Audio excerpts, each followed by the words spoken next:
Seigneur. Wakati tuko tunamwimbia Bwana. Nous chantons pour le Seigneur. Tuko tunamwimbia Bwana avec des paroles. na maneno. C'est ça le fruit de nos œuvres. Ndio tunda ya kazi ya midomo yetu. Les fruits de nos lèvres. Tunda ya midomo yetu. Qui glorifie son nom. Yenyewe unatukuza jina lake. Notre Dieu nous aime. Mungu wetu anatupenda. Alléluia. Amen.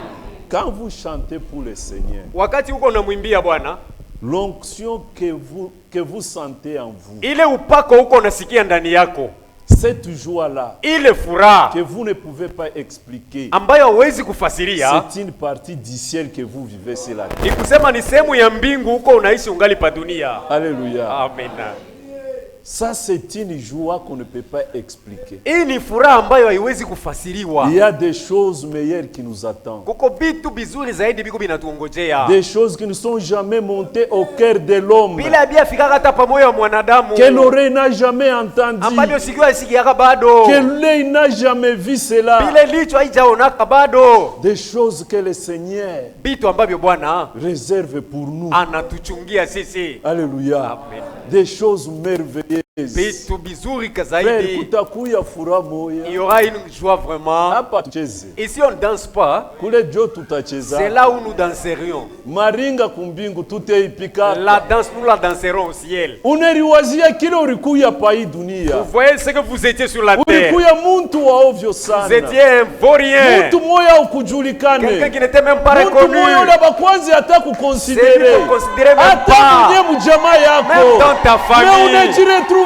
kukumbingu. Mais tu te retrouves au ciel. Alléluia. Allah.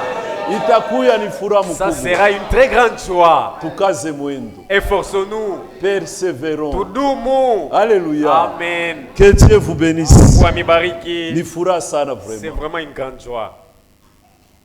Paul konasema. Paul dit.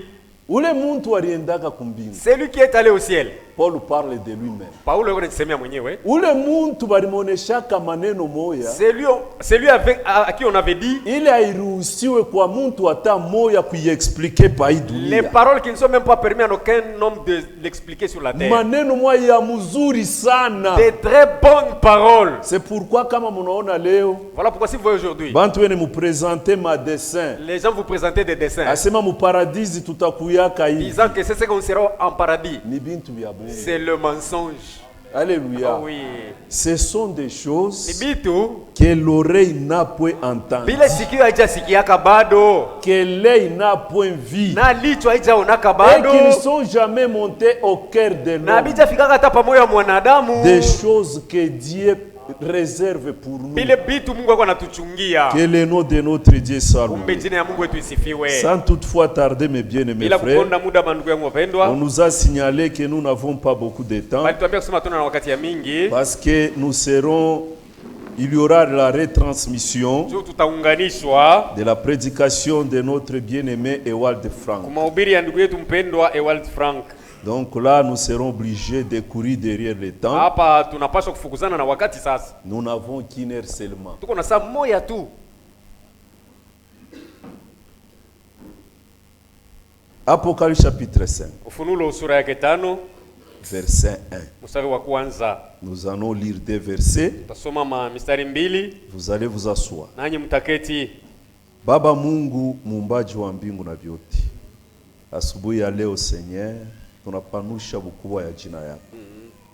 Mungu wetu, wenje unastahili kupokea sifa ya midomo yetu. Baba, kama kukole tunawezi kuimbia na furaha, niwe Yesu Kristo. Kama kukole mambo yake tunawezi kuisema na furaha yote, ni mambo yako Yesu Kristo. C'est pourquoi Mungu wakati asubuhi tukunafia kusoma neno yako. Tukuna kulomba Baba ushuke mkatikati yetu. We mwenyewe Mungu bebe masauti uishikilishe mzuri kwa watoto yako. Kama unaniachia mimi niseme Seigneur, tapanda rufu. Mais kama wewe unasema bujima butaonekana. C'est pourquoi Mungu tunajikonfie mikononi mwako. Tukunajua sema sauti yako iko na uwezo ya kuponya magonjwa mkatikati ya watoto yako. C'est pourquoi Père, bale bote balikuya na buzaifu, Mungu pate wa fortifier. Bale bote balikuya bagonjwa Seigneur, mukushikia ineno upate Seigneur de Tout-Puissant kubatunza. Bali barikuya na maproblemu ya kuachana, Mungu upate kuya solution na ukuye mfariji wa vya kweli kumyoyo yote ile yenye kuvunjika.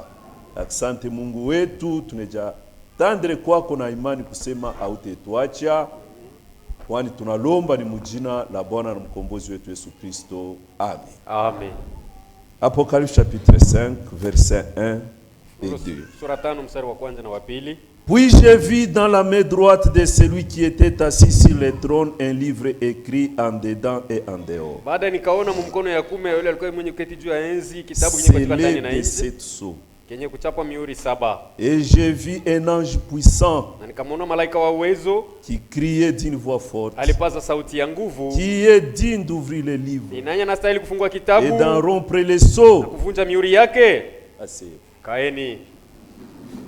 Et personne dans le ciel et sur la terre, Na kukuwa mtu mbinguni wala kudunia ni sous la terre, wala kuzimu, ne peut ouvrir les livres ni les regarder. aliweza kufungua kitabu na kukitazama. Et je pleurais beaucoup de ce que personne ne fut trouvé digne d'ouvrir les livres ni de les regarder. Nikalia sana kwa sababu kwa mtu alikutanika mwenye kustahili kufungua kitabu na kukitazama. Et l'un des vieillards me dit, Lakini mmoja mbazee akaniambia, ne pleure point. usilie kamwe.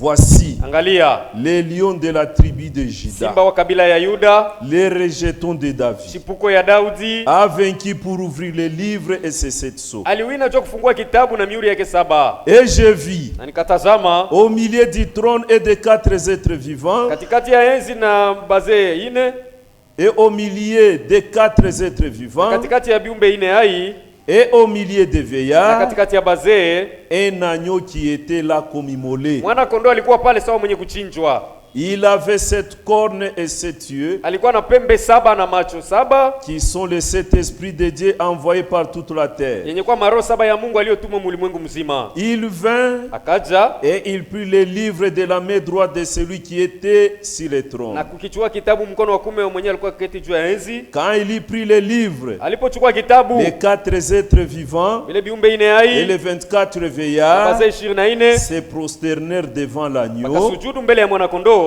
tenant chacune une harpe et des coupes d'or remplies de parfums, Kila mmoja alikuwa na kinumbi na bikombe vyenye kujaa dhahabu manukato, qui sont les prières des saints. iliyo maombi ya watakatifu. Et il chantait un cantique nouveau Na balianja kuimba mwimbo en mpya disant, akisema, tu es digne d'ouvrir les livres, unastahili kufungua kitabu, tu es digne de prendre les livres unastahili kuchukua kitabu, et d'en ouvrir les sceaux, kufungua mihuri yake, car tu as été immolé sababu ulichinjwa et tu as racheté pour Dieu par ton sang kwa damu yako ulimununulia Mungu des hommes de toute tribu, watu makabila yote, de toute langue, balugha yote, de tout peuple mataifa et yote de toute na nation. baina yote. Tu as fait d'eux un royaume de sacrificateurs pour notre Dieu, Ulibafanya ufalme ya kikuhani juu ya Mungu wetu, et ils régneront sur la na terre. batamiliki pa dunia. J'ai regardé et j'entendis la voix de beaucoup d'anges autour du trône, Na nilitazama na nikasikia sauti ya malaika mingi kando kando ya enzi, des êtres vivants et des ya veillards, biumbe hai na bazee, et leur nombre était de myriades,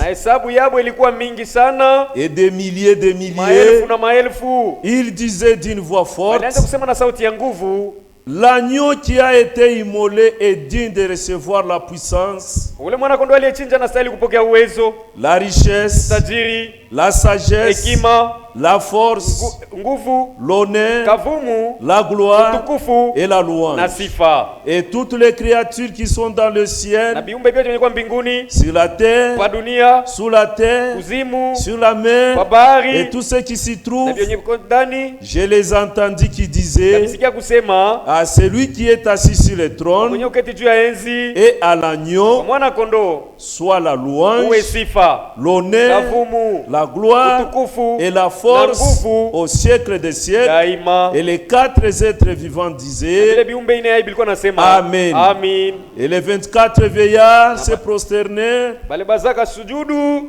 et adorèrent Dieu. na kumwabudu Mungu. Que Dieu ajoute ses bénédictions à la lecture de sa parole. Mungu aongeze mabaraka kwa kusomi wa neno lake. Que Dieu vous bénisse, mes bien-aimés frères. Bandugu bapendwa, Mungu amebariki. Je vais retourner un peu en arrière Tarudia kwa kidogo nyuma, sur les 24 vieillards babazee 24 et sur les 4 êtres vivants. na bile biumbe ine hai. C'est aussi une grande prédication. Nayo ni mahubiri mkubwa tena ile. Mais je vais corriger une chose Lakini nitapenda kunyolosha hapo kitu kingine. que j'ai parlé le vendredi. Kile nilisema Ijumaa. J'ai dit que ces 24 vieillards Nilisema hapa bazee 24 n'avaient pas besoin du salut. hapa kuhitajika wokovu.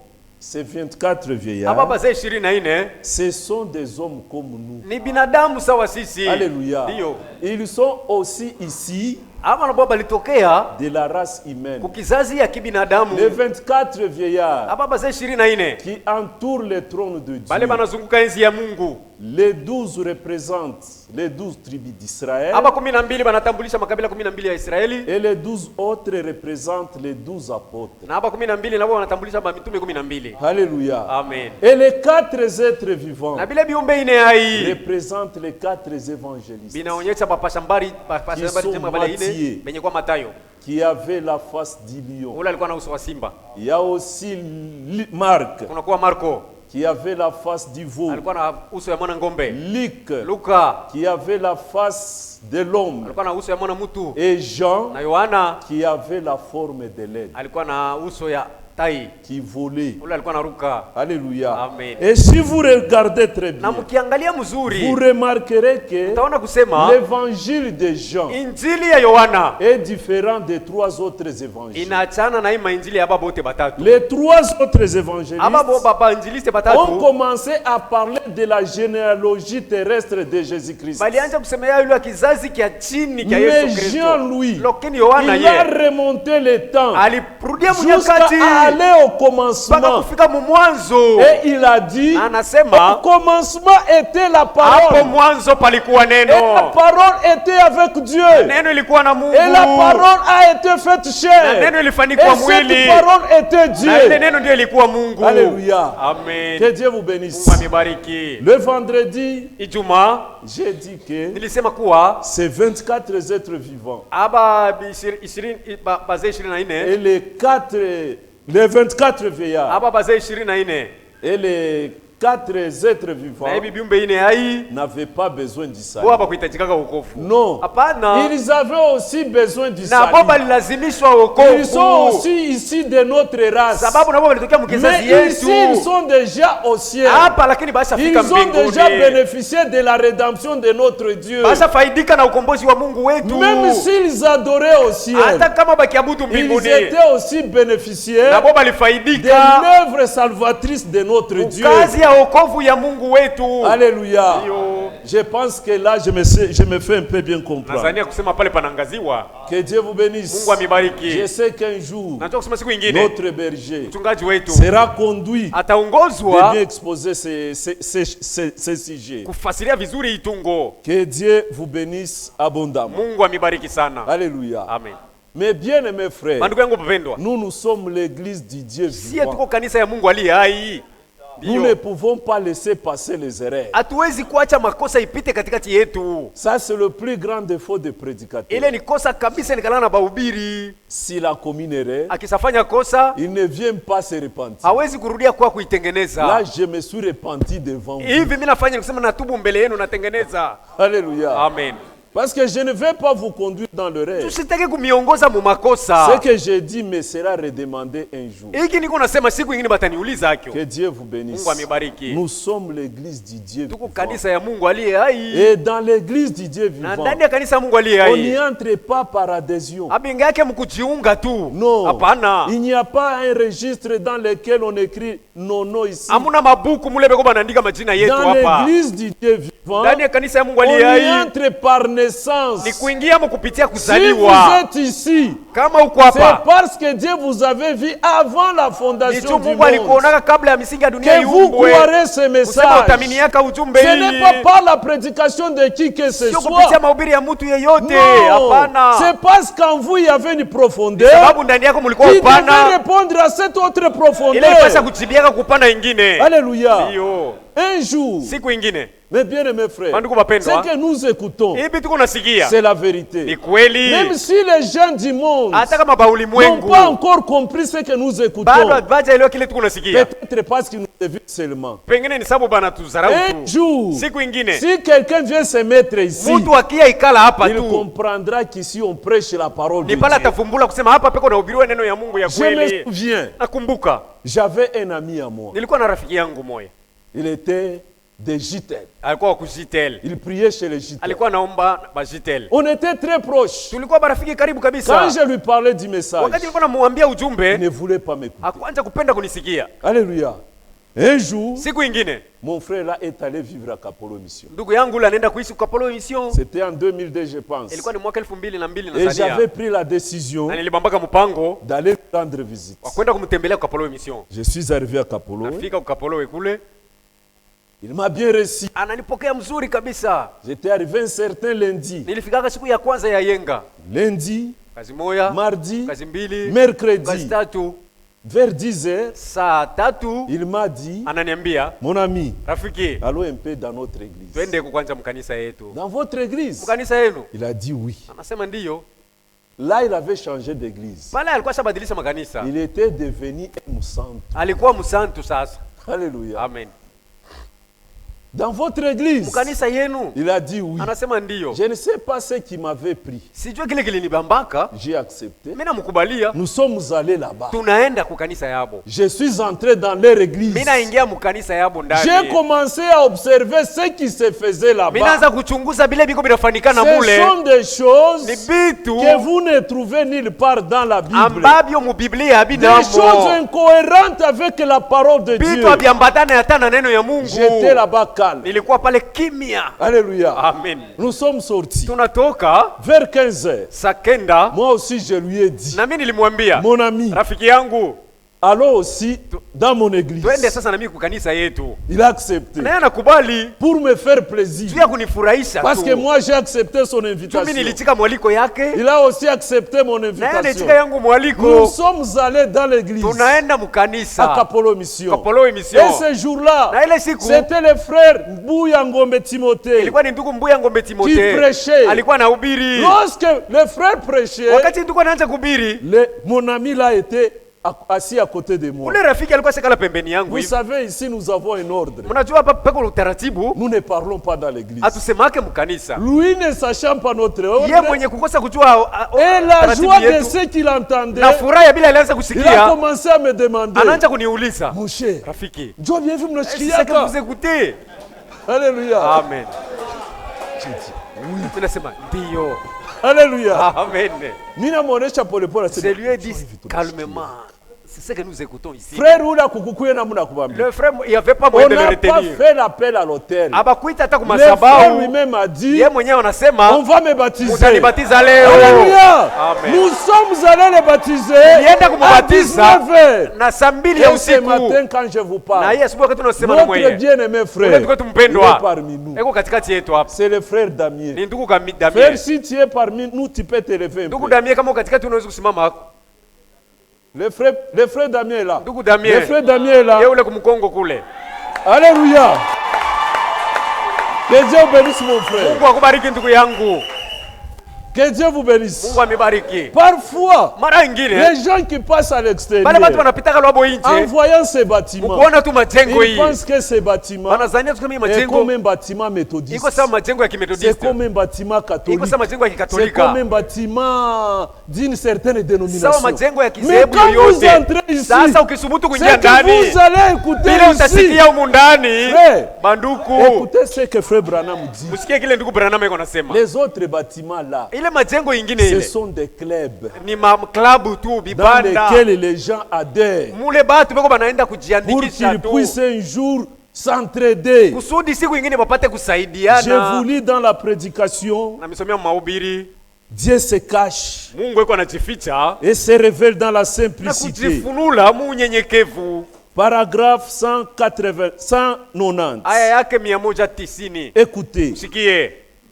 Je lis d'abord la dernière partie du paragraphe 189. Nasoma kwanza kipande ya mwisho ya aya yake 189. Il n'y a qu'une seule église. Kuna kanisa moja tu. Et celle-là, na ile on n'y entre pas par adhésion. Abaingi yake mkujiandikisha kujiunga na ile kanisa, hapana. Alléluia. Ndio. Il n'y a qu'une seule église. Kuna kanisa moja tu. Qui est l'église du Dieu vivant. Yenye kuwa kanisa ya Mungu aliye hai. Dans cette église, ndani ya kanisa lile, on n'y entre pas par adhésion. Abaingi yake mkujiandikisha tu kwa jina. Mais on y naît. Lakini ni kuzaliwa ndani ya ile kanisa. Les autres là, aba bengine aba, ce sont des clubs. Ile ni mabibanda tu, maklabu. Vous voyez? Unaona? Vous adhérez au club méthodiste. Unajiandikisha tu klabu ya Kisipiringa, au club baptiste, klabu ya Kibatiste, au club presbytérien, klabu ya Presbyterienne, au club pentecôtiste, klabu ya Kipentekosta. Mais c'est par une naissance lakini ni kupitia kuzaliwa que vous entrez dans l'église du Dieu.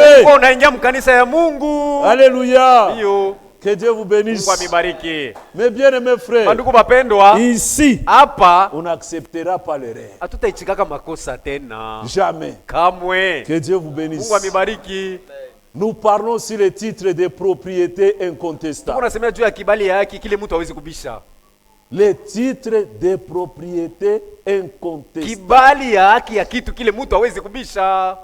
Lorsque nous devenons chrétiens, wakati tunakuwa bakristiani, lorsque nous croyons, wakati unaamini, Dieu nous donne le titre de propriété. Mungu anatupatia ile kibali ya haki ya kitu. Nous recevons le titre de propriété. Tunapokea kibali ya haki ya kitu. Si vous êtes dans les besoins, kama uko muhitaji, l'église peut vous assister. Kanisa inaweza kukusaidia. Parce que vous êtes membre de cet tabernacle. Tuwe ni mwanamemba wa hekalu. Si vous mourrez, ukifa, l'église peut venir. Kanisa inaweza kuja. Faire tout ce qui a son pouvoir. Kufanya yote ile kanisa itaweza. Parce que vous êtes membre de cet tabernacle. Tuwe ni mwanamemba wa hekalu. Parce qu'on vous connaît que vous êtes frère de cet tabernacle. Unajulikana kuwa ndugu wa hekalu. On vous connaît que vous êtes sœur de cet unajulikana kuwa tabernacle. dada wa hekalu. Mais là vous n'avez qu'un titre de propriété. Lakini kule unapaswa kuwa na kibali ya haki ya kitu yako. Mais ici nous parlons du titre de propriété incontestable. Hapa tu tunasemea yule ya haki ya kibali ya kile mtu hawezi kubisha. Pour ceux qui n'étaient pas avec nous durant toute la semaine, kubali atakuwa napo kadiri ya hii wiki yote, il nous serait un peu difficile de retourner en arrière. Itatukua kigumu kurudia tena nyuma Que kabisa. Dieu vous aide à comprendre. Ila Mungu amisaidie tu kuelewa. Alléluia. Les titres de propriété incontestable. Kibali ya haki ya kitu kile mtu hawezi kubisha. Frère Branham dit, Ndugu Branham anasema, c'est le livre ni kitabu ou le pouvoir wala uwezo, que Dieu avait madaraka donné à Adam. ambayo Mungu alimpatia ka Adamu. Et c'est ce pouvoir qu'il donnait à Adam. Na ile madaraka ilimpatia Adamu. Le pouvoir de régner sur toutes choses. Namna ya kumiliki juu ya kila kitu. Adam était Dieu sur la terre. Adam alikuwa Mungu mdogo pa dunia. C'est Adam qui a nommé toutes choses que nous voyons. Ni Adam alileta majina ya vyote tunaona. Adam avait le pouvoir de commander la nature. Adam alikuwa na madaraka ya kuagiza hata maumbile. Adam avait le pouvoir de dire à l'arbre de racines, toi de là et va te mettre là-bas. Adam alikuwa na uwezo wa kuambia mti toka pale uende ukajipande pale. Et l'arbre obéissait. Na mti ilikuwa na mti. C'était le pouvoir. Ilikuwa ni madaraka C'était alikuwa la nayo. puissance. Ni uwezo alikuwa nao. Mais Satan qui était jaloux de Lakini cela, ule shetani alikuwa na bwivu alikuwa nayo Adam. il est venu semer le doute dans le cœur de la femme. Alienda kupanda shaka ndani ya moyo mwanamke Et wake. Adam a accepté les voies du raisonnement. Na Adam alitika njia ya mafikiri. Il a abandonné sa foi. Anaacha yake Et imani. lorsqu'Adam a abandonné la Na hapo foi, alipoiacha imani, Satan Shetani ne pouvait pas se saisir du livre, hakuweza kukisika kitabu de ce tena. livre de la rédemption, Kile kitabu kia ukombozi. de ce livre qui donnait le pouvoir sur Adam de vivre éternellement. Kile kitabu kilimupa Adam madaraka ya kuishi milele. Satan ne pouvait pas le toucher avec ses Shetani messages. hawezi kukigusa na ile mikono Alors yake le chafu. Seigneur Dieu lui-même, Basi Bwana Mungu mwenyewe il a repris ce livre à lui. alikinyang'anya kinakuwa Il a chake gardé tena. ça à lui. Alikichunga Ce mwenyewe. livre est retourné à son propriétaire Kitabu originel. kilimrudilia mwenyewe alikiandika. Alléluia. Mais Dieu, Lakini Mungu, ce livre-là kitabu kile ne l'appartenait pas. hakikuwa chake yeye Mungu. Non. Hapana. C'était le livre de l'homme. Kilikuwa kitabu cha mwanadamu. C'est le livre que Dieu avait écrit pour Ni l'homme. kitabu Mungu alimwandikia Mais mwanadamu. comme l'homme avait péché, Sasa vile mtu alitenda dhambi, Dieu a repris ce livre à lui. anakinyang'anya kinakuwa Il chake a tena. gardé ça pour lui. Anakichunga kwa ajili yake. Il a gardé ça pour l'homme. Anakichunga juu ya C'est ce mtu. que frère Branham Ni dit. kile ndugu Branham anasema, Que ce livre sema kitabu hiki n'était pas le livre de Dieu, hakikuwa kitabu cha Mungu, mais c'était le livre de lakini l'homme. kilikuwa ni kitabu cha mwanadamu. Mais l'homme a péché. Sasa huyu anafanya dhambi. Notre parent, Mzazi wetu, notre Adam, Adamu wetu, de qui tous nous venons, ule bote celui tunatokea, qui nous a représentés dans le péché. tutambulisha katika zambi. Il a péché lui seul. Alitenda zambi Il a yepeke. mangé les fruits lui Tunda seul. alikula yepeke. Toute la race humaine Kizazi yote ya est kibinadamu tombée dans la chute. kinaanguka Et mzambi. la nature y compris. Na maumbile yenyewe asili yote ndani. Alléluia. Amen. Mais la loi de Dieu Lakini sheria ya Mungu hayo exigeait iliamuru un rachat. ukombozi. Le rachat par un innocent. Ukombozi kupitia mtu wasio Ça, c'était mambo. la loi de Dieu. Ile ilikuwa ni sheria ya Et Mungu. frère Branham dit, Na ndugu bwana anasema, qu'est-ce qui se serait passé ni nini ilipaswa si kufanikana? Dieu n'avait pas offert Mungu asingelitoa d'accepter le sacrifice d'un innocent? kutoa sadaka ya ule mtu wasiokosa. Alléluia. Ah. Et où on pouvait avoir un innocent? Na ni wapi alipaswa kupatikana ule mtu Parce que la wasiokosa? race humaine était tombée. Kizazi cha kibinadamu ilikuwa sanguka Alors yote. la grâce de Dieu Basi neema ya Mungu a éclipsé la loi ilipindula et la sheria. grâce de Dieu Na neema ya Mungu nous a fourni un inatutolea substitut. kile kilikombola. Alléluia. Amen. C'est lui qui devait être notre proche parent. Ule alipaswa kuwa mzazi wetu wa karibu. C'est lui qui devait nous ressembler en toutes choses. Mwenye tulipaswa kufanana naye mkila jambo. Nilisema Jésus, Yesu il avait un corps comme le mien. alikuwa mwili sawa hii na Il mwili sawa yangu. avait un corps comme le Alikuwa na vôtre. mwili sawa yako. Il avait un corps qui sentait la douleur. Alikuwa na mwili ilikuwa nasikia maumivu. Alléluia. Jésus était un homme. Yesu alikuwa En mwanadamu. toutes choses comme nous. Mkila mambo sawa Mais sianza le kusikia. contenu qui était en Lakini lui, kile kilikuwa ndani yake c'est Yesu ça qui était le contenu divin. ndio kilikuwa kia Mungu. Frère Branham dit, Ndugu Bwana anasema la loi de Dieu sheria ya Mungu exigeait iliamuru un substitut. kile Et kitakombola. ce substitut Na kile là kitakombola devait être un innocent. kilipaswa kuwa bila Mais kosa. la grâce de Lakini Dieu neema ya Mungu a yo pourvu à ce sacrifice. ilitayarisha ile sadaka. La loi de Dieu Sheria ya Mungu exige iliomba pour le rachat de juu ya l'homme ukombozi ya mwanadamu que l'homme lui-même kusema mtu mwenyewe fournisse un être innocent. atowe kile kitakuwa na kosa. Parce que c'est l'homme qui a péché. Juu ni mtu alitenda Et zambi. la loi de Dieu l'exige ainsi. Sheria ya Mungu ilimuomba hivi mtu. Mais la grâce de Lakini Dieu neema ya Mungu yo exige aussi à Dieu na yeye ilimuamuru de Mungu fournir un proche ye parent. amtowe mzazi mkombozi wa Quelqu'un karibu. qui ressemble à l'homme en toutes Ule mwenye choses. kumfanana mtu mkila kitu. Alléluia. Amen. Je ne sais pas si ça passe. Ça passe vraiment. Que Dieu vous Mungu bénisse. amebariki.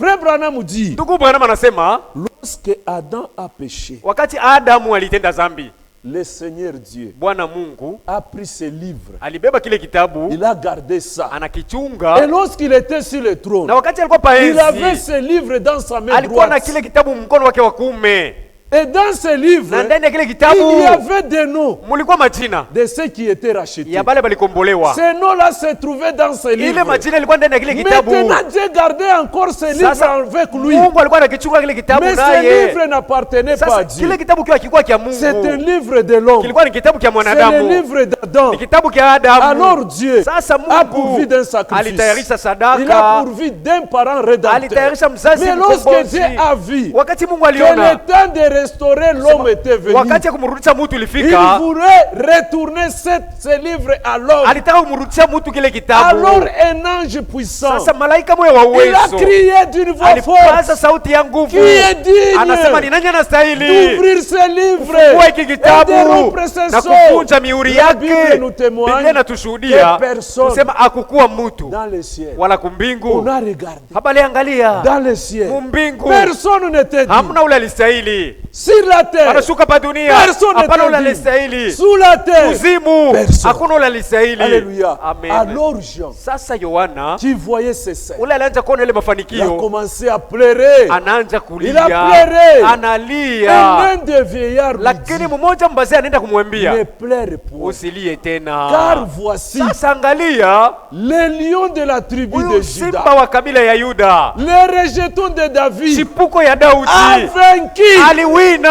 a vaincu pourquoi? Alina juu ya Pour nini? ouvrir ses Juu ya livres kukifungua et kile de kitabu rompre ses na sceaux. kuvunja mihuri yake yote. Alléluia. Amina. Et quand Na wakati gani? Jean s'est retourné Wakati Yohana pour aligeuka voir ce lion qui avait vaincu. amone ule simba aliwina, Il a vu un agneau aliona po mwana kondoo qui était là, ule alikuwa pale comme immolé, sawa mwenye kuchinjwa avec les sangs na partout. damu mwili mzima. Et cet agneau Na ule mwana kondoo s'est avancé alisonga mbele vers celui mbele ya qui ule était assis sur le alikuwa mwenye trône. kuketi Et paenzi, il a pris ce na livre, alimchukua kitabu, ce livre de la rédemption, kitabu kia qui ukombozi était dans la main de kile kilikuwa Dieu, mkono wa qui était Mungu, dans la main du Dieu kile kilikuwa Tout-Puissant. mkono wa Mungu Mwenyezi. Jésus a récupéré ça. Yesu alikichukua. Alléluia. Amen. Mes bien-aimés frères, Bandugu bapendwa, sachez que jueni kusema lorsque Dieu avait repris ce livre, wakati Mungu alibebaka kile kitabu, même lorsque Jésus était mort à la croix, hata Yesu alipokufa msalabani, livre-là kile kitabu kio était toujours dans la main kilikuwa mpaka de Dieu. mkono wa Mungu wa kuume. Dieu attendait le moment. Mungu alikuwa anaongojea wakati, Alléluia. Amen. Le moment où il doit restaurer l'homme. wakati ile anapaswa kumrudisha mtu Frère pafazi Branham yake. dit, Ndugu Branham anasema lorsque Adam sera restauré, wakati Adamu atarudishwaka, il fera exactement la même chose que Jésus avait fait. atafanya sawa sawa na bile Yesu alifanya. Aujourd'hui, Adam, c'est qui? Leo Adamu ni nani?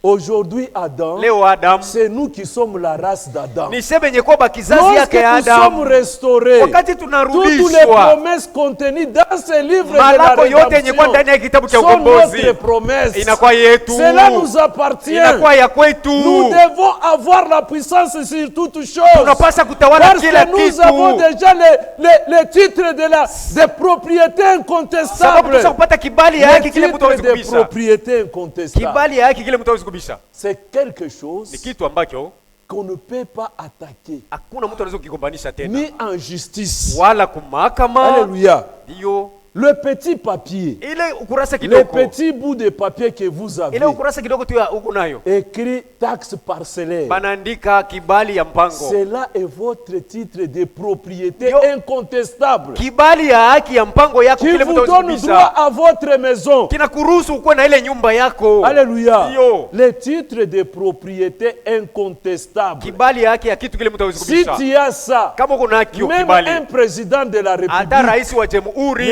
viendra jamais te ravir ta hawezi maison. kwa kukunyang'anya nyumba yako ile. Et l'homme de Dieu Na mtumishi wa Mungu nous a défini ici alitufasiria que hapa, le titre de propriété anasema kibali ya est haki un acte juridique ni tendo ya mahakama ya notarié par serikali un officier public yenye kuandikwa na ofisa wa qui vous umma, donne droit à la chose. ule anakupa ruhusa ya Comme kile quoi kinakuwa cela kiako, vous appartient. sababu kile kinakuwa kiako Même le lote. président de la Hata rais République wa jamhuri n'a pas le droit hatakuwa na de ruhusa venir vous enlever ya kwa cela. kukunyang'anya Cela hayo. vous appartient. Kile kitu kinakuwa kiako. Lorsque Adam sera restauré, Na Adam atakaporudishwa il pahali, fera exactement atafanya ce sawasawa que Jésus avait fait. Yesu kila alikifanya. Lorsque les croyants seront restaurés, Wakati waaminifu batarudishwa, Christ Kristo continuera son œuvre ataendelea na kazi au yake travers de sa postérité. kupitia uzao wake. Alléluia. Amen.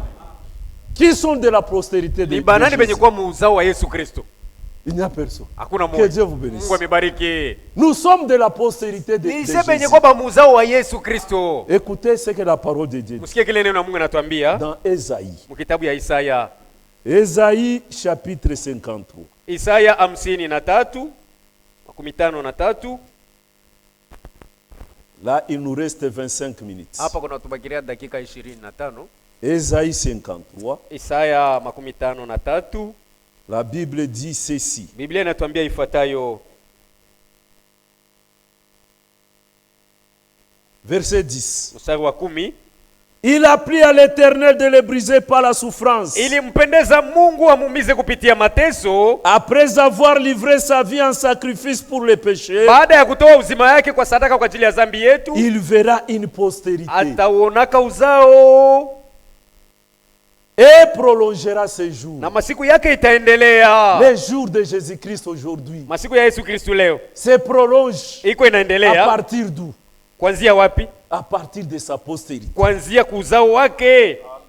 Après avoir livré un sacrifice pour les péchés, kisha kutoa msadaka juu ya zambi, il verra une postérité ataonaka uzao et prolongera ses jours. na kuendelesha masiku yake, Et l'œuvre de l'Éternel prospérera entre ses mains. na kazi ya wa milele itaendelea mikononi mwake ule. Alléluia. Amen. Ce que Jésus devait faire s'il était encore sur la Kile terre, Yesu alipasha kufanya c'est kama alikuwa ce angali que pa les dunia, enfants de Dieu doivent faire ni aujourd'hui. kile batoto ya Mungu hapo banapasha kufanya leo. Jésus nourrissait les affamés. Yesu alianza kulisha benye kuwa na njaa. Les enfants de Dieu Batoto aujourd'hui ya Mungu leo doivent nourrir les banapasha affamés. kulisha bale beko na njaa. Jésus guérissait les malades. Yesu alikuwa anaponya Les bagonjwa. enfants de Dieu Batoto aujourd'hui ya Mungu leo doivent guérir les banapasha malades. kuponya Parce que bagonjwa, cette promesse sababu nous ile malako ni appartient. ya kwetu. Alléluia. Ndiyo. Et lorsque Jean vit Na wakati Yohana aliona l'agneau mwana kondoo aller prendre les livres, kwenda kuchukua kitabu, Frère Branham dit ceci, ndugu bana anasema hivi, que cela ne vous achoppe pas. ishimikwaze hii mambo nataka kusema. Alléluia. Amen.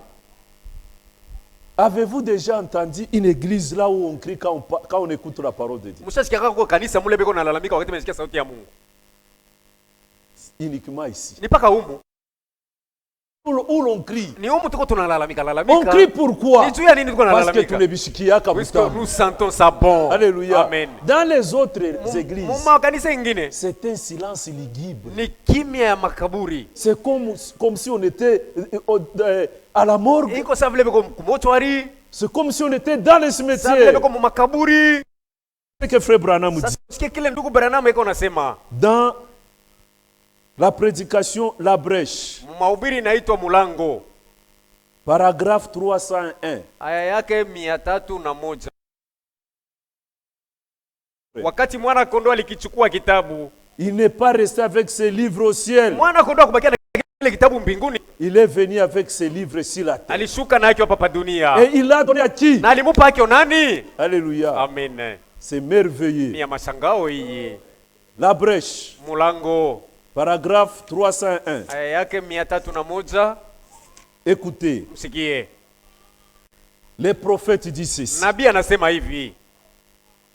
Mais la première chose qui a représenté cette rédemption, Lakini kitu kia kwanza kile kilionyesha ule ukombozi, c'était l'agneau immolé alikuwa ni mwana kondoo mwenye kuchinjwa. dès la fondation du monde, Tangu misingi ya dunia haijaumbwa, qui est venu alikuya et il a pris les livres. na alichukua kitabu. Oh, gloire! Oh, utukufu. Il a ouvert les livres Alifungua kitabu et il en a arraché les sceaux na kunyang'anya mihuri et il l'a envoyé sur la na terre alikituma pa dunia à son 7e ange. kumalaika wake wa 7. Alléluia. Ndiyo, Quand l'agneau wakati mwana kondoo a pris les livres alikichukua kitabu de la main du mumukono propriétaire ya originel, mwenyeke wa mwanzo Jésus-Christ, Yesu qui Kristo, est l'agneau, aliye mwana lorsqu'il kondoo, a pris ses wakati livres, alikichukua kitabu kile il n'a pas jeté ses livres sur la terre.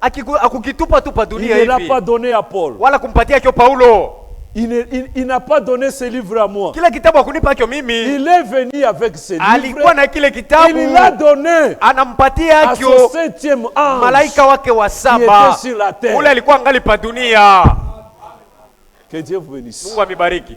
C'est très profond. Ni ya upana kabisa hii mambo. C'est à partir de ces paragraphes Ni kuanzia aya hii que les tonnéristes kusema hapa banamini ont miungurumo, fondé banaweka la msingi doctrine du 3e Adam. mafundisho ya Adamu wa tatu. Frère Branham n'est pas le 3e Adam. Ndugu Branham siye Adamu wa La tatu. Bible ne parle pas du 3e Kwanza Adam. Biblia isemezea hata Adamu La wa Bible tatu. parle du premier Adam Biblia inasemezea Adamu wa et du kwanza second Adam. na Adamu wa pili. Le premier Adam, Adamu wa qui kwanza était un être vivant, ule alikuwa kiumbe hai, nous a amené à la mort. alitupeleka Mais le mauti. second Adam, Lakini Adamu wa qui est pili, un esprit vivifiant, mwenye kuwa roho ya il uzima, est venu nous donner alikuwa la vie. kututia uzima. Ndiyo, C'est Jésus-Christ. na ni Yesu Kristo, C'est lui le sauveur de ndiye mwokozi wa l'humanité. ulimwengu. Si vous le croyez ce Ukimwamini matin, asubuhi ya il est leo, votre sauveur. atakuwa mwokozi wako. Si vous le croyez ce Ukimwamini matin, asubuhi ya il est leo, votre atakuwa guérisseur. mponyaji wako. Alléluia. Ndiyo, Je reprends. narudia tena. pour une bonne compréhension. Kwa usikilivu wema. Mais la première chose Lakini kitu kia kwanza qui a représenté cette rédemption, kile kilionyesha ile ukombozi, c'était l'agneau immolé dès avant la fondation du monde. ilikuwa ni mwana kondoo wa Mungu aliyechinjwa kabla misingi ya dunia Qui est iumbwe. venu Ule et alikuya il a pris les livres. na kuchukua kitabu. Oh gloire! Oh tukufu. Il a ouvert les livres et en a arraché les sceaux. Alifungula kitabu na kuvunja mihuri yake. Ensuite il a fait quoi? Kisha alifanya nini ule mwana kondoo? Il l'a envoyé sur la terre à son 7e ange. Alituma kile kitabu pa dunia kwa malaika wake wa 7. Alléluia. Ndio. Que Dieu vous bénisse. Mungu amibariki. Écoutez, Msikie. il lui a donné ça pourquoi? Alimupa ule malaika wa 7 kile kitabu juu ya nini? Pour le révéler à son peuple. Juu yu malaika akifunule kutaifa yake. Ndio. Que Dieu vous bénisse. Mungu amibariki. Que Dieu vous bénisse. Mungu amibariki tena. Alléluia. Ah. Il a reçu ça. Huyu malaika alipokea kile kitabu. Le 7e ange qui était sur la terre, Malaika wa 7 ule alikuwa pa il dunia. a reçu ce livre Alipokea kile kitabu pour le kibali. révéler. Juu akifunula akiweke Au peuple de wazi Dieu. kutaifa ya Mungu. Et qu'est-ce qui s'est passé lorsqu'il a révélé Nini cela? ilifanyikana wakati alikiweka wazi? Écoutez, Usikie. voilà. Ndivyo. Qu'est-ce qui s'est passé? Ilifanyikana. Les cris, Malalamiko. les acclamations, Mashangilio. les alléluia, Haleluya. les soins, Mapakaliwa. La puissance. Uwezo. la gloire, Utukufu. la manifestation. Mashangao. Quand nous nous réjouissons de la parole de Wakati Dieu, tunafurahia na c'est ile parce neno ya que Mungu. nous avons une parole déjà Ni sababu révélée. tuko na neno yenye kuwekwa C'est wazi. pourquoi nous nous réjouissons Ndio maana ici. tuko nafurahiwa Nous ne hapa. sommes pas dans la morgue. Hatuna mumotuari. Non. Hapana. Ici nous nous réjouissons de la Hapa parole de Dieu. tunafurahiwa na neno ya Parce que Mungu. nous avons le titre de propriété Sababu tushakipata kibali kia haki incontestable. kile hakuna wala takibisha. Frère, Banduku. si vous avez ce titre de propriété, pata kile kibali kia haki. sortez maintenant. Sasa toka. Alléluia. Amen. Sortez. Toka sasa. L'homme de Dieu nous a dit dans son exhortation le vendredi Tumishi wa Mungu alituambia maonyo yake que Ijumaa. Satan Kusema shetani ni muntu warika makama. c'est un fantard. C'est un homme Ni téméraire. mtu wa mangungu. Il sait qu'il a déjà perdu, Anataka kusema mais il va hashapoteza. te mettre dans une situation Lakini que atakuweka tu vas muhali te moya mettre toi-même ile unaweza dans kusania. un état de Kusema mimi naweza défaite. kushindwa. Nous ne sommes pas dans un état de Hatuna muhali ya défaite. kushindwa. Alléluia. Ndio. Si vous parlez que vous êtes dans un état de défaite, Kama kuna zania kusema kwa muhali ya vous parlez kushindwa. le langage du Ni Satan, msemeo wa kishetani huko c'est unasema le mtupu. langage du Ule ni diable. msemeo wa ibilisi. Satan veut vous voir toujours attristé. Shetani anapenda kukuona paka na huzuni saa Satan yote. veut vous voir toujours affligé. Eko anapenda kukuona paka mwenye Satan veut kusononeka. vous voir toujours dans un état de Eko anataka lamentation. kukuona muhali ya kuomboleza saa yote. Alléluia. Ndio. Et dans Joël, il est Na dit, Yoeli inasemewa. dans Joël chapitre 3, Yoeli sura 3 verset 10, mstari wa 10. la Bible nous dit, Biblia inatuambia écoutez le langage de Dieu, usikie msemeo wa que Mungu. celui qui est faible kusema mwenye kuwa mdhaifu dit que je suis fort. aseme niko na nguvu tu. Ndio. Alléluia. Amen. C'est ça le langage de Huyu Dieu. ndiye msemeo wa Mungu. Ne parlons pas le langage du Satan. Tusiseme msemeo wa kishetani. Le langage du Satan, Msemeo wa shetani il veut nous voir anataka kutuona vivre tuishi sans assurance, bila tumaini, sans savoir que nous sommes sauvés. bila kujua kusema tushaokoka zamani. Il veut nous voir perdre la joie du Eko salut. anatafuta kutuona tupoteze furaha ya wokovu. C'est ça son objectif. Ndio fukuzio yake. Frère, Banduku, moi, mie huyu par moi-même, kwa njia yangu tu, toi, weye par toi-même, kwa njia yako tu mwenyewe ne peux rien. hauwezi Mais kitu, tout ce que nous pouvons, lakini kile c'est par tunaweza celui qui est mort ni pour nous. kupitia ule alitukufilia. Notre force, Nguvu yetu, notre force nguvu yetu ne vient pas en nous. haitoke kwetu, Vient celui qui est mort inatoka pour kwa ule nous. alitukufilia. Écoutez Msikie ce que l'homme de Dieu dit kile mtumishi wa Mungu dans anasema la prédication, mahubiri, la résurrection de la fille de Jairus. ufufuko wa binti wa Yairo, Paragraphe 9. aya yake 9. Écoutez, Msikie, c'était prêché le 2 mars 1954. walihubiri siku ya pili mwezi wa 3 mwaka 1954. Paragraphe 9. Aya yake 9. Dieu veut nous voir confesser. Mungu anatuona, anataka kutuona kutukiri, Il veut nous voir parler. anapenda kutuona tuseme. Alléluia. Amen. Parler. Kusema. Lisons d'abord Romains chapitre 10. Kwanza tusome Warumi sura 10 Versets 9 et 10. mstari wa 9 na wa 10. Nous devons parler. Tunapasha kusema. Si vous croyez, Kama- vous devez parler. Kama unaamini utasema. Écoutez. Usikie. Si tu confesses de ta bouche ukikiri kutoka kinywa chako le Seigneur Jésus, Bwana Yesu, et si tu crois dans ton na cœur ukiamini moyoni mwako que Dieu l'a ressuscité des kusema morts, Mungu alimfufua toka wafu, tu seras sauvé. utaokoka. Amen. Car c'est en croyant du cœur Sababu ni mkuamini na moyo qu'on parvient à la justice. tuko tunafika pa uwaki, Et c'est en confessant de la na ni bouche kukiri kupitia kinywa qu'on parvient au salut, tunafika pa wokovu, selon qu'il est écrit. vile imeandikwa. Alléluia. Amen. C'est en croyant du cœur Ni mkuamini na moyo qu'on parvient à la justice. tunafika pa uwaki, Et c'est en confessant de la na ni bouche kukiri kupita qu'on kinywa parvient au salut. tunafika pa wokovu. Si vous ne parlez pas, Kama useme c'est parce que vous ne croyez ni juu pas. bado haujaamini. Celui qui croit Ule anaamini doit parler. anapasha kusema. 2 Corinthiens, Wakorinto wa pili chapitre 4. sura 4. 2 Corinthiens, Wakorinto wa pili chapitre 4. sura 4.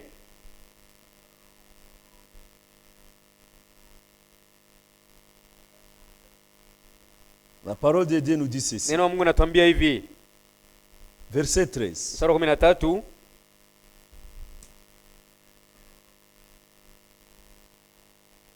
Et comme nous avons le même esprit de foi qui est exprimé dans cette parole de l'écriture, Sa vile tuko na roho moja ya imani yenye kuonyeshwa mwiye neno ya andiko. écoutez bien mes frères. Usikie mzuri. Comme nous avons le même esprit de foi Sa vile tuko na roho moja wa imani qui est exprimé dans cette parole de l'écriture, mwenye anaonyeshwa mwiye neno ya andiko. j'écris, Niliamini, c'est pourquoi j'ai parlé. ndio maana nilisema.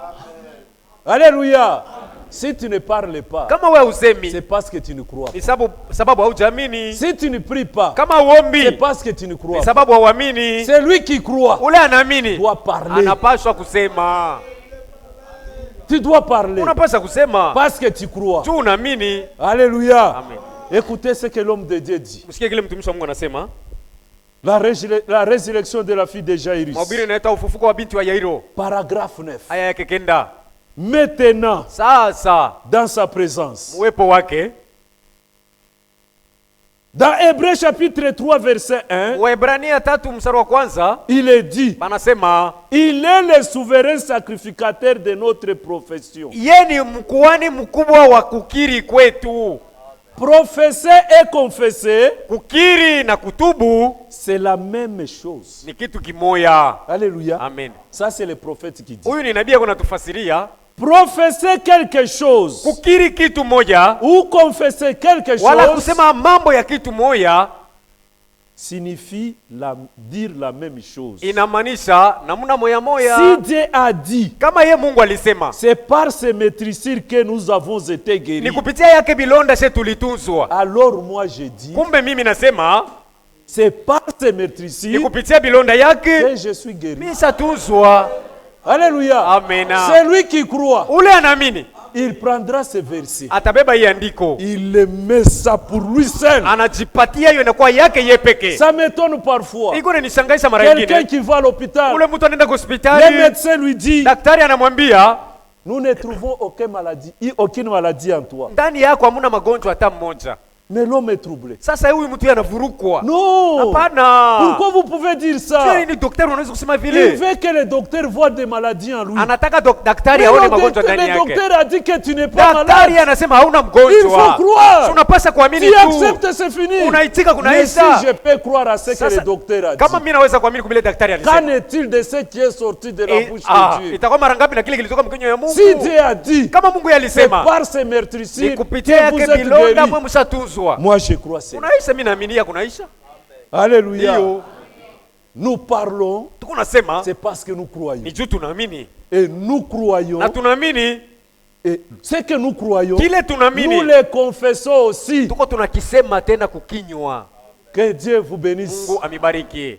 Jésus-Christ, Yesu Kristo il est le souverain ni sacrificateur mkuhani mkubwa de notre confession. wa kukiri Si kwetu. tu ne parles pas, Kama wewe useme c'est parce que tu ne crois ni pas. juu bado haujaamini. Avec le titre de propriété, Na kibali ya Dieu nous a haki. restitué Kile le pouvoir Mungu aliturudishia madaraka. qu'Adam avait perdu. Ile Adam Nous alipotezaka. avons aujourd'hui le pouvoir Leo tunakuwa na d'être uwezo enfants de wa Dieu. kuwa tena batoto ya Mungu. Pas l'enfant d'un Sio président, mtoto wa rais wa pas jamhuri. l'enfant d'un premier Sio ministre, mtoto wa waziri wa mais kwanza. l'enfant de Dieu, Lakini mtoto wa Mungu. qui est le roi des Aliye rois. mfalme wa bafalme. Être aujourd'hui un enfant de Kwa Dieu. leo mtoto wa Mungu. Quelle assurance. Tumaini gani? Alléluia. Amen. Nous avons le pouvoir, Tuko na même madaraka. sur les maladies. Hata juu ya magonjwa yote. Aujourd'hui, il y a des gens Leo kukubale. qui souffrent à cause de ce que ses parents avaient fait. Beko banateseka juu ya bile bazazi yabo balifanyaka. Sur des malédictions héréditaires. Kwa laana ya kurithi ya Nous ne kizazi. vivons pas sur les malédictions Si héréditaires. hatuwezi tena kuteseka juu Nous ya avons laana ya été kizazi. rachetés de ça. Tushakombolewa kwa laana ya kizazi. Écoutez ce que le prophète Usikie kile dit. nabii yako nasema. Et je vais m'arrêter par Na ni là. pale nitasimamia. On nous a donné qu'une heure Bali seulement. tupatia saa moja tu.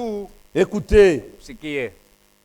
dans la prédication, Mu mahubiri c'est le lever du soleil. ni kulamuka kwa jua. Paragraphe 74. Aya yake 74. Ne soyez pas troublés, frères. Usivurutwe ndugu Quand on vous yangu. dit qu'il y a des malédictions héréditaires, Bakikwambia sio laana ya kizazi. il y a des malédictions héréditaires. Kuko laana ya kizazi, Mais nous ne sommes pas lakini sisi hatuko tena sous la malédiction chini ya ile héréditaire. laana ya kizazi. Alléluia. Ndiyo. Pourquoi? Juu ya nini? Parce que Christ est mort pour nous. Sababu Kristo alitukufilia. Il nous a restitué ce que nous avions perdu. Aliturudishia kile Ce tulipotezaka. que notre parent avait perdu. Kile mzazi yetu alipotezaka, Dieu nous a restitué ça. Mungu aliturudishia kyo. C'est paragraphe 248. Ni aya yake 248.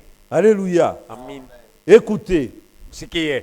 Et quand un homme a dit qu'il croit à la parole, Na wakati mtu anasema aliamini neno, et ensuite, baadaye quand le Saint-Esprit vient, Roho Mtakatifu akija, c'est le titre de propriété incontestable. ndiye kibali ya haki kile mtu hawezi kubisha. Et cela vous donne l'autorisation. Na inakupatia ruhusa. Quand vous aviez ce titre incontestable, Wakati ulikuwa na ile kibali kile mtu hawezi kubisha, alors chaque passeur de cela vous appartient. sasa pale kila sehemu inakuwa ya kwako. Tout ce qui s'y trouve vous appartient. Yote kenye kuwa ndani kinakuwa kyako. Frère Branham donne 3 coups sur la chair. Ndugu Branham anapika mangumi 3 pa mimbari. Et c'est ce qui nous donne le titre Na incontestable. ndio inatupatia kibali kile ya haki mtu hawezi kubisha. Quand le Saint-Esprit vient Wakati Roho Mtakatifu anakuja, sur ce titre de juu ya propriété, kile kibali ya haki, ce que Dieu avait vu tout là-bas, vile vyote Mungu alionaka mule avant la fondation du mbele ya monde, misingi ya dunia iumbwe,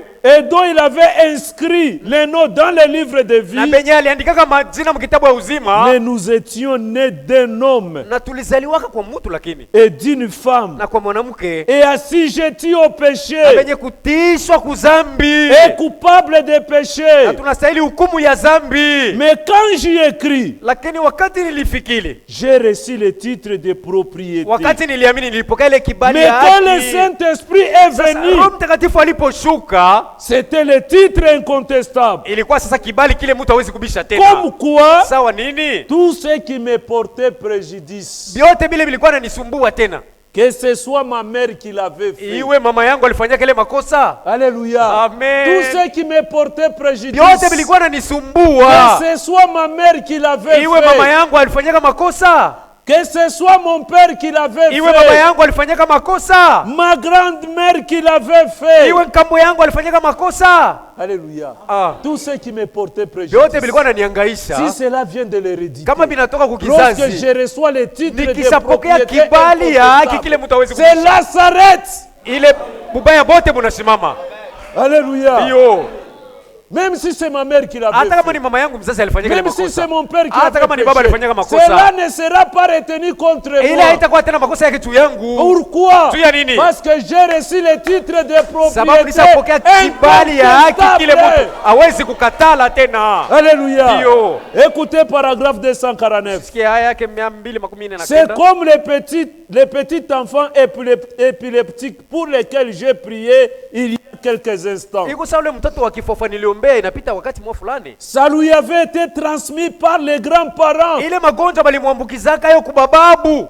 wazazi yake wa zamani. L'épilepsie Kifafa ile avait été transmise ilimwambukizwa à cet enfant kwa mtoto à ce que ses grands-parents avaient fait. kubile bababu yake balifanyaka. Mais lorsque tu reçois le titre de propriété incontestable, Ukisapokea kibali kia haki kile mtu hawezi tout kubisha. ce qui était retenu contre toi, Yote walikuwa bashafungia. tout ce qui te faisait préjudice, Yote vilikuwa nakusumbua. s'arrête. Amen. Mimi nasimama. Alléluia. Ndio.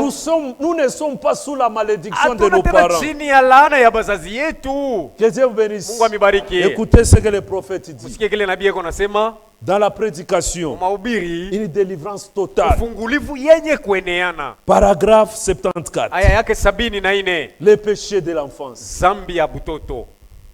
Retenu contre toi. Ile basha kuchungia kabisa. Si tu n'es pas encore repenti, Kama bado hujatubu, ces péchés-là ile zambi subsistent encore. ingali juu yako na leo. Il faut se repentir sincèrement. Inabidi kutubu na uzati wa moyo. Alléluia. Amen. La prédication, une délivrance totale. Mahubiri ufungulivu yenye kueneana. Paragraphe 74. Aya yake 74. Prêché le 12 juillet 1959. Hubiriwa siku ya 12 mwezi wa 7 mwaka Et le 1959. lendemain même, Na kesho kutwa sawa. un homme est venu de Chicago. Mtu mmoja alitoka ku Chicago. Un homme remarquable. Mtu mmoja kujulikana. Un catholique nouvellement converti. Mkatolika ule aliamini sasa hivi. Les valvules de son cœur avaient enflé comme une chambre à air gonflée. Hii ngozi ya kumoyo wake ilivimba sawa vile gurudumu ile barapopa Et pepo. on voulait les inciser depuis longtemps. Na balitaka kuichanja kuipasula tangu zamani. C'est ce qu'on voulait faire. Ni kile balitaka kumfanyia ule mtu. Mais il ne leur permettait pas. Lakini huyu mtu akaanza kubaitikia ba mganga. Finalement, Mwisho ya yote il a obtenu un entretien. alipata maongezi. Ces entretiens, Ile maongezi on reste là jusqu'à ce qu'on ait découvert ce qui ne va pas. tulibakia pale paka tuvumbule ni nini aiendeke Et naye. cet homme venait à peine d'entrer Na ule mtu alikuwa tu naingia, que le Saint-Esprit a remonté dans sa vie. Roho Mtakatifu anaingia mu maisha yake ule. Alléluia. Amen.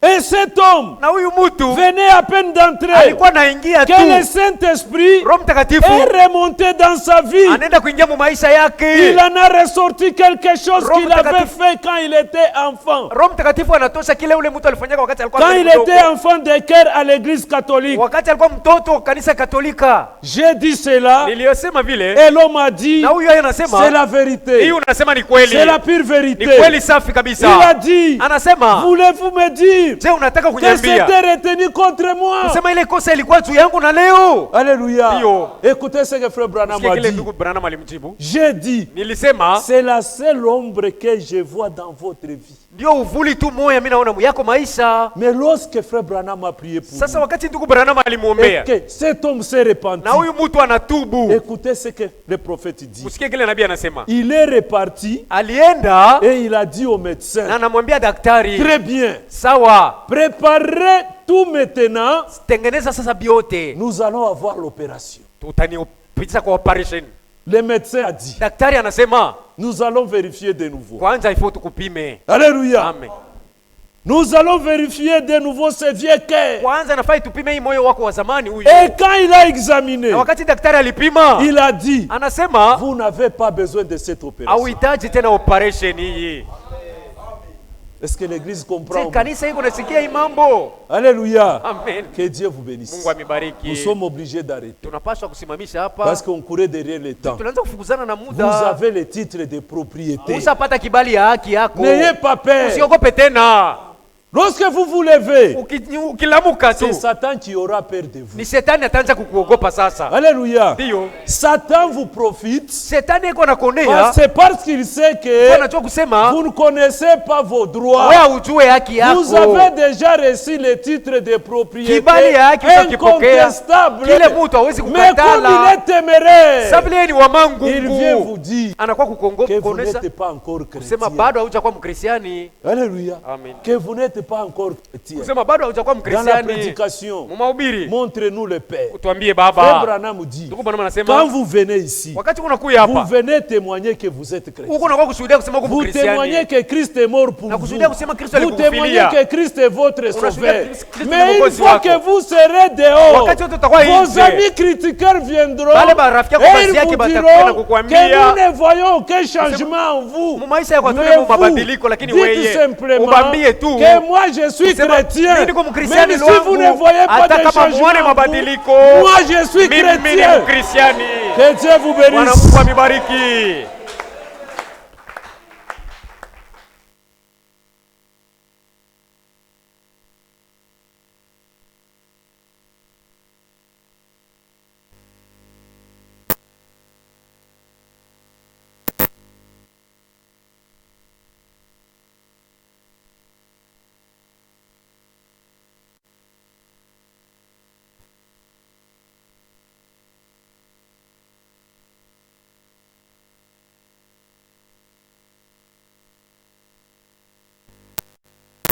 Est vrai.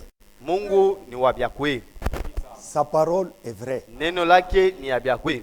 Maintenant, il veut voir les gens Sasa napenda kuna bantu qui vont la croire, bale bataamini ile la neno, brandir kuitangaza et marcher avec ça na kutembea nayo et dire na kusema mon Rédempteur est vivant. mkombozi wangu eko hai. Ne doutez pas. Mushishakie. L'ennemi de la foi, Adui wa imani c'est le doute. ni shaka. Quand vous doutez, Ukishakia vous remettez votre compteur à zéro. pale unarudisha kuhesabu kwako msifuru.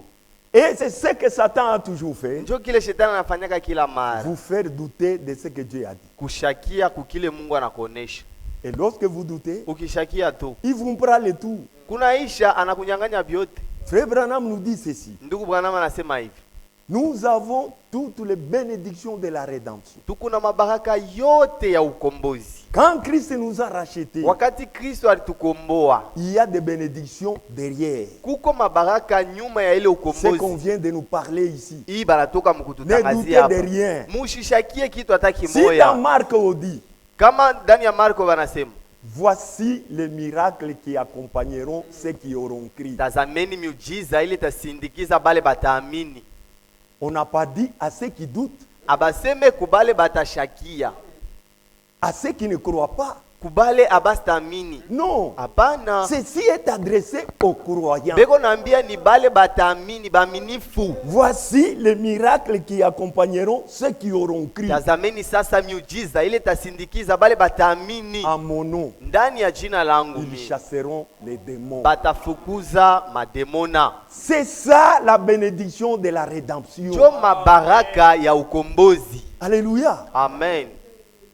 Vous cherchez quoi? Les maisons, Muna tafuta nini? Ni manyumba muna tafuta. les habits, l'argent, le travail. Manguo, makuta, Ce kaji. sont des choses éphémères. Ishi ni bintu vya bule vya chini. Cherchez premièrement le royaume. Mutafute kia kwanza ufalme. En mon nom, Mujina ils langu chasseront les démons. batafukusha mampepo muchafu. Lorsque tu te tiens devant les démons, Ukishimama mbele ya mademona, tu as déjà ton droit pale uku na halali yako, de haki. propriété incontestable. Kibali kia haki kile demona hashezi kubisha. Démons, les démons savent ça. Ule demona anaiua mzuri. Ils savent qu'au nom de cet homme-là, Anaiua kusema mujina ya ule nous ne Mungu. pouvons jamais résister. Hatustakangala ta. Mais maintenant, Sasa toi qui viens à ce nom-là, we ule uku nakuwa mwile nchina, soyez sûr de l'employer correctement. kuwa na hakika uitumie vile nafai. À mon nom, Mujina langu ils chasseront les démons. watafukuza mademona.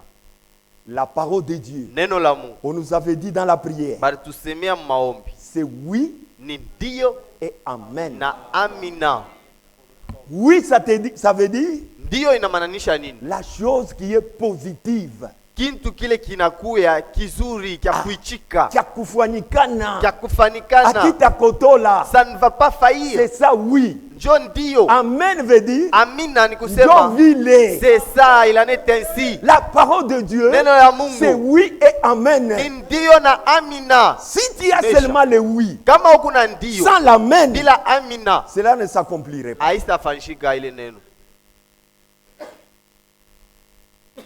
En mon nom, Mujina langu ils imposeront les mains aux malades. watatia mikono pa bagonjwa. Ici, on n'a pas dit seulement les diacres Hapa baseme paka bashemashi njo batatia Les mikono, pasteurs. wala bachungaji et les hommes, na banaume. pas les femmes. Hapana, banatosha Non. kwa banamuke. Vous Hapana, êtes aussi inclus dans na cette mwe promesse. banamuke muko mwile malako. Quand tu me trouves malade, ukinikuta mgonjwa même mie, moi, votre hata pasteur, mie mchungaji wako malade, niko ce n'est mgonjwa, pas le pasteur qui est malade, haina mchungaji njoo iko c'est mgonjwa, l'homme qui est malade. ni ule muntu ule njoo iko Sœur, mgonjwa. Dada, venez m'imposer les mains. kwa unyekee mikono Vous yako. avez peur de quoi? Unaogopa nini? Impose-moi les mains. Shunyekee mikono. C'est le Seigneur qui a Ni dit. Bwana njoo alisema Vous vile. imposerez les mains aux malades. Mutawekea mikono Et les bagonjwa malades seront guéris. na bagonjwa batapona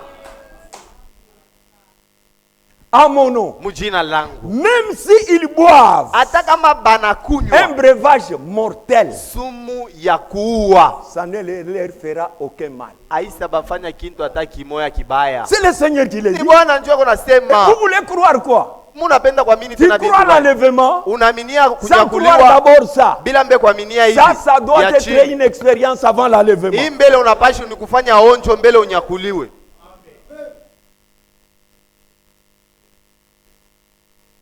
Même si un serpent nous mordait, Hata kama nyoka anakuumiza, ne tremblez pas. ushanzo tetemeka. Pensez à votre promesse. Kumbuka ile malako yako. Hapana kwanza mbio mupori yo. Voilà, tu Utakufa, cours. Oh non, utakufa. je meurs. Certainement tu Si vas vous vous mourir. rendez compte que c'est le serpent, Kama unavumbula toi c'est ni nyoka ndio angulumini. tapez bien sur la terre Pika tu mkulu chini. et dit que j'ai ma propriété, Sema niko na un kibali droit kyangu. incontestable. Ya haki ile mtu ashezi Toi, kubisha. serpent, We c'est sans effet. nyoka. Haina na nguvu hii sumu yako. Et tu commences à rentrer Na unazorudi paisiblement là. mustare tu. Lorsque tu pries même au même moment, Wakati unaomba pale le venin s'arrête. ile sumu Ça inashimama. ne montera pas vers le cœur. Haisa banda kufika Ça va kuroho. s'arrêter au niveau où tu as été mordu. Itashimamia mpaka pale À balikulumia. condition que vous croyez. Bali tu uamini tu njoo shurti. Voilà ce que le Seigneur nous a Njoo apporté. kile Bwana anatuletea. Ne craignez rien. Msiogope kitu. Tenez fort. Mubambe La nguvu. promesse Neno est pour nous, malako ni yenu. pour nos enfants, Na ya batoto pour yetu. tous ceux qui sont au Na loin, ya bale bote beko en mbali. aussi grand nombre que le Seigneur Dieu les appelait. Mwile bwingi yote ile Bwana Mungu atabaitaka. Voilà le titre de propriété Ndio incontestable. kibali kia mali ya kile mtu ashezi kubisha. Inclinons nos têtes. Tuinamishe vichwa.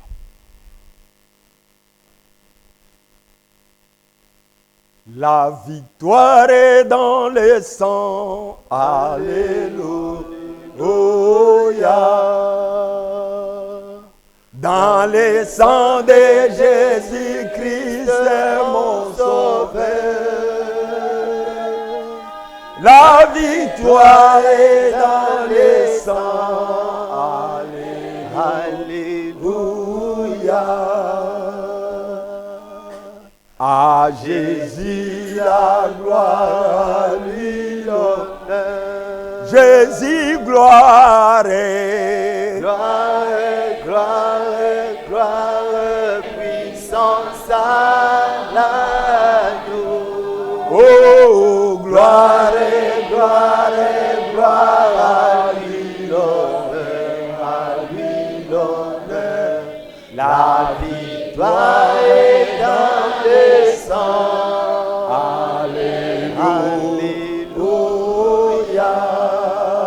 Alléluia. À Jésus la gloire, à lui l'honneur. Quel est notre problème? Mambo yetu ni nini?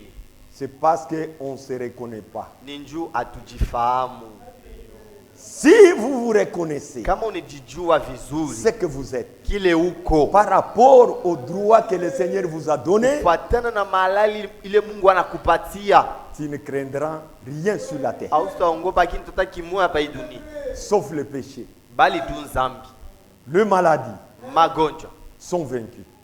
ni yenye kushindwa, Les chagrins magumu sont vaincus. ni yenye kushindwa, Les douleurs maumivu sont vaincues. ni yenye kushindwa, La haine chuki est vaincue. ni yenye kushindwa, Les divisions kukabulana sont vaincues. yenye kushindwa, Les séparations sont ni yenye vaincues. kushindwa, Tout yote a été englouti bali meza dans la victoire. ndani ya Et ushindi. cette victoire, Na ile ushindi Dieu nous l'a donnée. Bwana alitupatia Nous yo, sommes plus que vainqueurs. tunakuwa zaidi ya mshindaji. Croyez de tout cœur. Mwamini na moyo wote, Croyez ça. mwamini vile. La guérison Uponyaji n'est pas dans l'eau, haina La guérison maji, n'est uponyaji pas dans l'huile. haina n'est pas dans une église. Haina La mkanisa guérison fulani, matunzo. est dans la bénédiction de la rédemption. Vous croyez, Ukiamini vous verrez la main du Seigneur. utaona mkono wa Bwana. Toi qui as douté, Wewe bale ça ulishakia. fait combien de temps Inapita mashiku que ngapi vous sasa? doutez? Huku paka na Mais shakia. aujourd'hui, Leo le Seigneur t'appelle à l'ordre. Bwana anakuita ku ordre. Si tu étais parti loin, Kama unaenda mbali, en doutant que le Seigneur ne peut pas guérir, ukushakia kusema Mungu hashezi le kukutunza, Seigneur ne peut pas exaucer, Mungu hashezi c'est kukujibia, Satan qui était venu te ni prêcher. shetani ndio alikuwa Mais kukuhubiri. aujourd'hui, ayez cette conviction Leo kwa na ile hakika, et le Seigneur vous aidera. Bwana atakusaidia. Si la prédication de Krefeld est déjà prête qu'on nous fasse signe, Kama mahubiri ya kukrefel lisha kwanza c'est déjà. batusinyale, Il fallait nous signaler. inabidi kutusinyale. Je prie le Seigneur. Mimi ndaomba Bwana, Fermez vos yeux. mfunge Qu'est-ce macho que vous yenu. regardez? Munaangalia nini? Vous voulez voir quoi? Mnapenda kuona nini?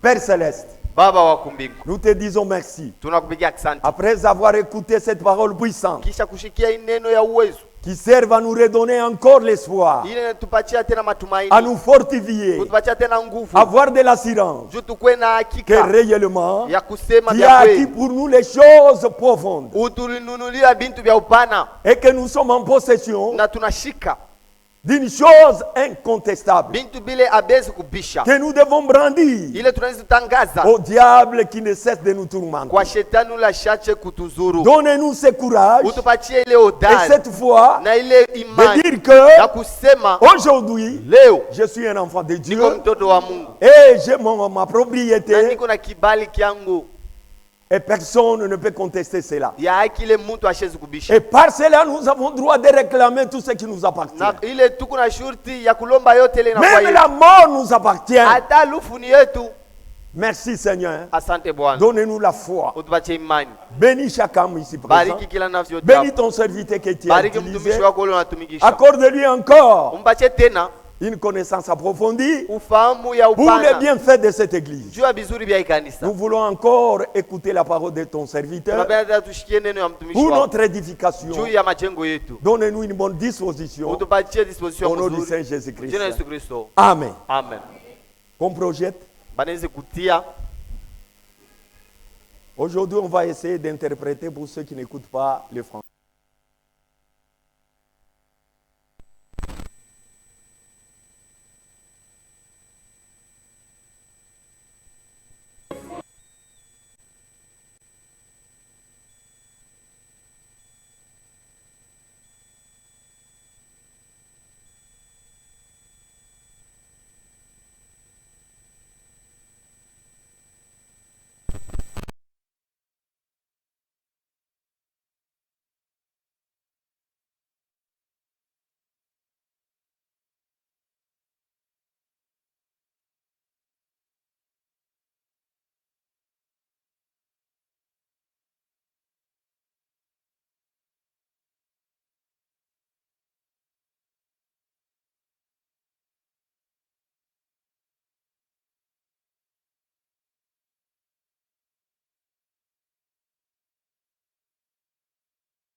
Moi en particulier,